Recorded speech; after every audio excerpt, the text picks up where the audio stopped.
വീണ്ടും വീണ്ടും വൻകിട പദ്ധതികളെക്കുറിച്ച് പലപ്പോഴും നമ്മൾ ചിന്തിക്കാറുണ്ട്. ഇടയ്ക്കിടെ വലിയ വിവാദങ്ങൾ വരാറുണ്ട്.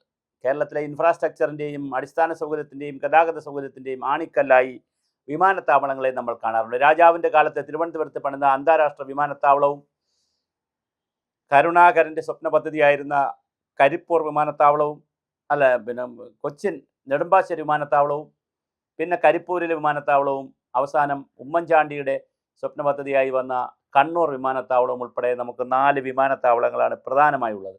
തിരുവനന്തപുരം, കൊച്ചി, കോഴിക്കോട്, കണ്ണൂർ. ഇപ്പോഴത്തെ പത്തനംതിട്ട ജില്ലയ്ക്കും ഒരു വിമാനത്താവളം വേണം എന്നുള്ള ചർച്ച തുടങ്ങിയിട്ട് നാളേറെയായി. സുഗതകുമാരി ടീച്ചർ ജീവിച്ചിരുന്നപ്പോൾ ആറന്മുളയിൽ ഒരു വിമാനത്താവളം വരുന്നതിനെതിരെ ശക്തമായ സമരമാണ് അന്ന് നടന്നത്. അന്ന് പ്രതിപക്ഷവും എല്ലാവരും ഒന്നിച്ച് വലിയ ശക്തമായ സമരം ചെയ്ത് അവസാനം ഗ്രീൻ ട്രിബ്യൂണലിൽ നിന്നുള്ള ഉത്തരവൊക്കെ വന്ന് അത് ഇല്ലാതായി എന്നുള്ളതാണ്. എബ്രഹാം കലമണ്ണിൽ എന്ന് പറയുന്ന വളരെ പ്രസിദ്ധനായിട്ടുള്ള ഒരു നേതാവ്, കേരള കോൺഗ്രസിൻ്റെ പാർലമെൻ്ററി വലിയ ബോർഡിലൊക്കെ ഉള്ള സ്റ്റേറ്റ് സമിതിയിലൊക്കെ ഉള്ള വളരെ പ്രധാനപ്പെട്ട എബ്രഹാം കലമണ്ണിൽ എന്ന് പറയുന്ന അദ്ദേഹത്തിന് 400 ഏക്കർ പുഞ്ചപ്പാടമുണ്ട്. അത് വലിയ കൃഷിയൊന്നും ഇല്ലാത്തതുകൊണ്ട് അത് സൗജന്യമായി വേണമെങ്കിൽ സൗജന്യമായും സർക്കാരിന് വിമാനത്താവളത്തിന് കൊടുക്കും എന്നൊരു പ്രഖ്യാപനം ഈ ഇടയ്ക്ക് അദ്ദേഹം നടത്തിയിരുന്നു. ഇതിനിടയിൽ അവിടെ ഡ്രോൺ പറന്നതുമായിട്ട് വലിയ വിവാദമുണ്ടായി. അത് അവസാനം കളക്ടർ തടഞ്ഞു. വലിയ പ്രശ്നങ്ങളായി. എന്താണ് ശരിക്കും ആറന്മുള വിമാനത്താവളത്തിൻ്റെ നീണ്ട ഇടവേളയ്ക്ക് ശേഷം വീണ്ടും ആറന്മുള വിമാനത്താവള പദ്ധതി ടേക്ക് ഓഫിന് മുമ്പേ തിരശ്ശീല വീഴുന്ന രീതിയിലേക്ക് വലിയ ചർച്ചയാണ് നടക്കുന്നത്.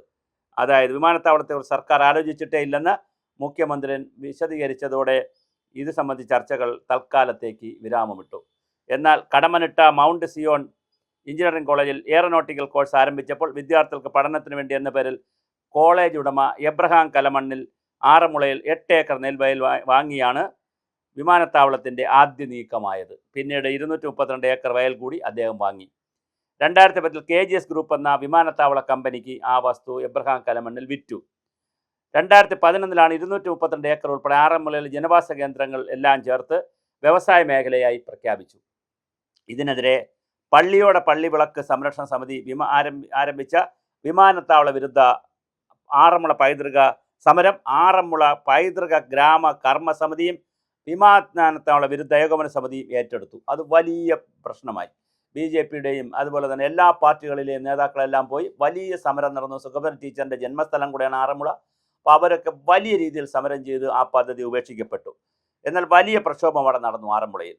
ആറന്മുളയുടെ പരിസ്ഥിതി പ്രശ്നങ്ങളും തണ്ണീർത്തടങ്ങളും കുടിയൊഴിപ്പിക്കലും പൈതൃകം എല്ലാം എന്നിവയൊന്നും മനസ്സിലാക്കാതുള്ള പദ്ധതി എന്നായിരുന്നു വിപുലമായ ആരോപണം. 2014 ദേശീയ ഹരിത ട്രിബ്യൂണൽ പദ്ധതികളുടെ എല്ലാ അനുമതികളും റദ്ദാക്കി.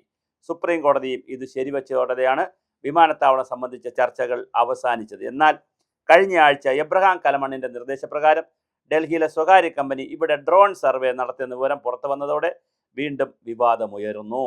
UDF സർക്കാർ വന്നുള്ള വിമാനത്താവളത്തിന് അനുകൂല നിലപാടുകൾ ഉണ്ടാകുമെന്നും അദ്ദേഹം പ്രതീക്ഷ പ്രകടിപ്പിച്ചു. നേരത്തെ UDF ഗവൺമെൻറ് കാലത്താണ് ഇങ്ങനെ ഒരു പ്രതീക്ഷ വന്നത്. അതുകൊണ്ട് തന്നെ തീർച്ചയായിട്ടും വലിയൊരു പ്രതീക്ഷ വന്നു. എന്നാൽ പദ്ധതിയെക്കുറിച്ച് തൽക്കാലം ആലോചിച്ചിട്ടില്ലെന്നാണ് VD സതീശൻ ഉത്തരം പറഞ്ഞതോടുകൂടി അതിൻ്റെ പ്രസക്തി നഷ്ടപ്പെട്ടിരിക്കുകയാണ്. അതേസമയം പദ്ധതി ഡ്രോൺ സർവേ നടത്തിയിട്ടില്ലെന്ന് എബ്രഹാം കലമണ്ണിൽ മാതൃഭൂമിയോട് പ്രതികരിച്ചതായും ഒരു വാർത്ത പുറത്തു വന്നിട്ടുണ്ട്.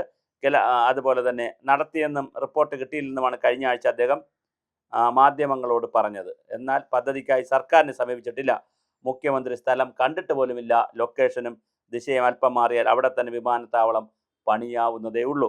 അതിനുവേണ്ടിയുള്ള ഡ്രോൺ സർവേയാണ് ആലോചിച്ചത്, പക്ഷെ നടത്തിയിട്ടില്ല. PPP പബ്ലിക് പ്രൈവറ്റ് പാർട്ടിസിപ്പേഷനിൽ ചെയ്യാനേ താല്പര്യമുള്ളൂ. പത്തനംതിട്ടയിൽ ഒരു വിമാനത്താവളം വേണമെന്ന നിലപാടിൽ മാറ്റമില്ല എന്നും അതായത് നമ്മുടെ എബ്രഹാം കലമണ്ണിൽ പറഞ്ഞു. പക്ഷേ ഇതിനകത്തുള്ളൊരു വലിയ പ്രശ്നം ആറന്മുള എന്ന് പറയുന്ന പുഞ്ചപ്പാടം തന്നെ നികത്തി വേണോ എന്നുള്ളൊരു ചോദ്യം വളരെ പ്രസക്തമാണ്. കാരണം നെടുമ്പാശ്ശേരിയിൽ ഇതുപോലെ വെറ്റ്ലാൻഡ് നികത്തി അവിടെ വിമാനത്താവളം പണിതു. വിമാനത്താവളം പണിയിച്ചത് കരുണാകരൻ്റെ കാലത്താണ്. അന്ന് വിമാനത്താവളം വരാൻ സമയത്ത് S ശർമ്മ അവിടെ പറഞ്ഞു, എൻ്റെ നെഞ്ചത്തുകൂടെ അല്ലാതെ വിമാനം കയറ്റൂല എന്നൊക്കെ പറഞ്ഞു. അവസാനം ആ S ശർമ്മ തന്നെ വിമാനത്താവള കമ്മിറ്റിയുടെ അഡ്വൈസറി കൗൺസിലിൽ ഉണ്ടായിരുന്നു. അതൊക്കെ വേറെ ചരിത്രത്തിൻ്റെ കാവ്യനീതിയും കാലത്തിൻ്റെ കാവ്യനീതിയും അതൊക്കെ വേറെ കഥയാണ്. പക്ഷേ എന്തായാലും അവിടെ 2018 പ്രളയത്തിന് വലിയ തോതിൽ റൺവേയിൽ വെള്ളം കയറി. അവിടുത്തെ തോടിൻ്റെ അശാസ്ത്രീയമായ നികത്തലും നിർമ്മാണവും തോട് കെട്ടലും കയ്യേറ്റും എല്ലാം കൊണ്ട് വലിയ തോതിലാണ് റൺവേയിൽ വെള്ളം കയറിയത്. അത് ഇറങ്ങിപ്പോകാൻ ദിവസങ്ങളെടുത്തു. വലിയ പ്രതിസന്ധിയാണ് അവിടെ ഉണ്ടാക്കിയത്. അതുകൊണ്ട് ഈ പുഞ്ചപ്പാടവും അതുപോലുള്ള പാടമൊക്കെ എടുത്ത് ചെയ്യുന്നത് റബ്ബർ എസ്റ്റേറ്റ് പോലുള്ള സ്ഥലങ്ങളൊക്കെ ഉണ്ടല്ലോ. ഇപ്പോൾ എരുമേലി കൊണ്ട് പിന്നെ അതുപോലെ തന്നെ ഒത്തിരി സ്ഥലങ്ങളുണ്ട്. കുമ്പഴ എന്നൊക്കെ പറയുന്ന സ്ഥലം, വേറെ സ്ഥലങ്ങളുണ്ട്.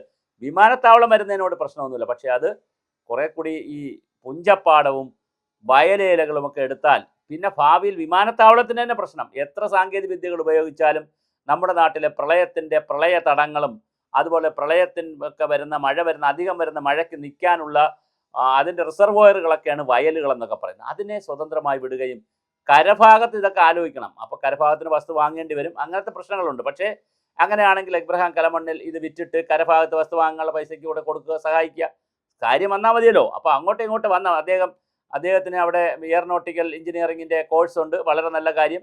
ആ കടമ്മനിട്ടയിലാണ്, ആ കോളേജിലാണ്, സിയോൺ കോളേജിലാണ്, അത് അദ്ദേഹത്തിൻ്റെ കോളേജാണ്. അപ്പോൾ അവിടെ നടക്കുന്ന എയറോനോട്ടിക് പഠിച്ചിറങ്ങുന്ന കുട്ടികൾക്ക് ഇതിനകത്ത് ജോലി കിട്ടാൻ സാധ്യതയുണ്ട്. അപ്പോൾ അതിന് വേണമെങ്കിൽ ഈ സ്ഥലത്ത് തന്നെ വേണം, നിർബന്ധം പിടിക്കേണ്ട. ഈ സ്ഥലത്തെ മറ്റ് ആവശ്യങ്ങൾക്കോ അല്ലെങ്കിൽ കൃഷിക്കോ ഒക്കെ വിട്ടുകൊടുത്തിട്ട് ആ പണം വാങ്ങി മറ്റൊരു സ്ഥലത്തേക്ക് കൊണ്ടുപോകാൻ പറ്റണം. അങ്ങനെ ചിന്തിച്ചാൽ അതിന് പകരം ആറന്മുളയിൽ ഇന്ന സ്ഥലത്ത് തന്നെ വേണം എന്നൊരു ചിന്ത വരുമ്പോൾ അതിനകത്ത് ചില അസ്വസ്ഥതകൾ വീണ്ടും ഉണ്ടാകാൻ സാധ്യതയുണ്ട്. പരിസ്ഥിതി സംഘടനകളൊക്കെ കുറച്ച് ബഹളം വീണ്ടും ഉണ്ടാക്കാനുള്ള സാധ്യതയുണ്ട്. അപ്പോൾ അതുകൊണ്ട് തന്നെ ആറന്മുള വിമാനത്താവളം എന്നുള്ളൊരു കൺസെപ്റ്റ് മാറി പത്തനംതിട്ട ജില്ലയിൽ വിമാനത്താവളം വരട്ടെ. അത് അങ്ങനെ തന്നെയാണ് എബ്രഹാം കലമണ്ണിലും പറയുന്നത്. പത്തനംതിട്ടയ്ക്ക് ഒരു വിമാനത്താവളം എന്നുള്ള നിലയിലാണ്. കാരണം കേരളത്തിൽ ഏറ്റവും കൂടുതൽ ഗൾഫുകാരുള്ളത് മലപ്പുറത്താണ്. അതുപോലെ ഗൾഫുകാരുള്ളത് ക്രിസ്ത്യാനികളുള്ളത് കോഴഞ്ചേരിയിലാണ്. അപ്പോൾ അതുകൊണ്ട് തീർച്ചയായിട്ടും കോഴഞ്ചേരി പിന്നെ ആ ഭാഗമൊക്കെ കേന്ദ്രീകരിച്ച് വിമാനത്താവളമൊക്കെ വരുന്നത് നല്ലതാണ്. വിമാനത്താവളങ്ങൾ ചെറുത് വരുന്നത് നല്ലതാണ്. ആളുകൾക്ക് ഇൻറ്റേർണൽ സർവീസ് ചെയ്യാൻ കുറഞ്ഞ തുകയ്ക്ക് സൗകര്യം കൊടുത്താൽ ഒരുപാട് ആളുകൾ യാത്ര ചെയ്യുകയും ചെയ്യും. ഈ എക്സ്പ്രസ് വന്ദേ ഭാരതിൽ പോണ പൈസ ഉള്ളെങ്കിൽ വിമാനത്തിൽ കയറി ആളുകൾ യാത്ര ചെയ്യും. അതൊന്നും വലിയ വിഷയമല്ല. പക്ഷെ പ്രശ്നം അതല്ല, വലിയ ചാർജ് ആവുന്നതുകൊണ്ടാണ് ആളുകൾ വിമാനത്തിൽ കയറാത്ത. അല്ലെ ചാർജ് കൊടുത്ത ആളുകൾ വിമാനത്തിൽ കയറത്തില്ല. അപ്പോൾ ആഭ്യന്തര വിമാന സർവീസൊക്കെ ആലോചിക്കേണ്ട കാലമായി. പക്ഷെ പ്രശ്നം അതാകുമ്പോൾ അതിന് കുറച്ച് സ്ഥലം മതിയല്ലോ. ഒരുപാട് കോടിക്കണക്കിന് ഏക്കർ സ്ഥലം വേണ്ടല്ലോ. ഇപ്പോൾ റോഡ് പോലെ ഇങ്ങനെ നീണ്ടങ്ങ് പോകില്ലല്ലോ, സ്റ്റേറ്റ് മൊത്തം പോകില്ലല്ലോ, റെയിൽവേ ഒക്കെ പോലെ കുറച്ച് സ്ഥലത്തല്ലേ ഉണ്ടാവുള്ളൂ. അപ്പോൾ അതുകൊണ്ട് ഇപ്പോൾ തിരുവനന്തപുരം വിമാനത്താവളം ആ സ്ഥലത്തല്ലേ ഉള്ളൂ. ബാക്കി സ്ഥലത്തൊന്നും ശല്യമൊന്നുമില്ലല്ലോ, നഗരത്തിന് ശല്യമൊന്നുമില്ല. അപ്പോൾ റോഡാണെങ്കിൽ ആ റോഡ് പോണ വഴിയെല്ലാം ശല്യമാണ്. റെയിൽവേ ആണെങ്കിൽ ആ പോണ വഴിക്ക് എല്ലാം ബഹളം ഉണ്ടാക്കിക്കൊണ്ട് ആളുകളെ ഒഴിപ്പിച്ചുകൊണ്ടല്ലേ പോകാൻ പറ്റുള്ളൂ. അപ്പോൾ അതുകൊണ്ട് തീർച്ചയായും വിമാനത്താവളങ്ങളൊക്കെ വരട്ടെ. വിമാനത്താവളങ്ങൾ വരുമ്പോൾ ഇതാണ് ശ്രദ്ധിക്കേണ്ടത്. ഈ പുഞ്ചപ്പാടവും നെൽപ്പാടവും ഒക്കെ ഒഴിവാക്കിയില്ലെങ്കിൽ ഭാവിയിൽ വിമാനത്താവളത്തിന് തന്നെ പ്രതിസന്ധി വന്നേക്കാം. അതുകൊണ്ട് ആറന്മുള വിമാനത്താവളം അടഞ്ഞ അധ്യായമായി തൽക്കാലം മുഖ്യമന്ത്രി അടച്ച് ചെപ്പിട്ടിരിക്കുകയാണ്.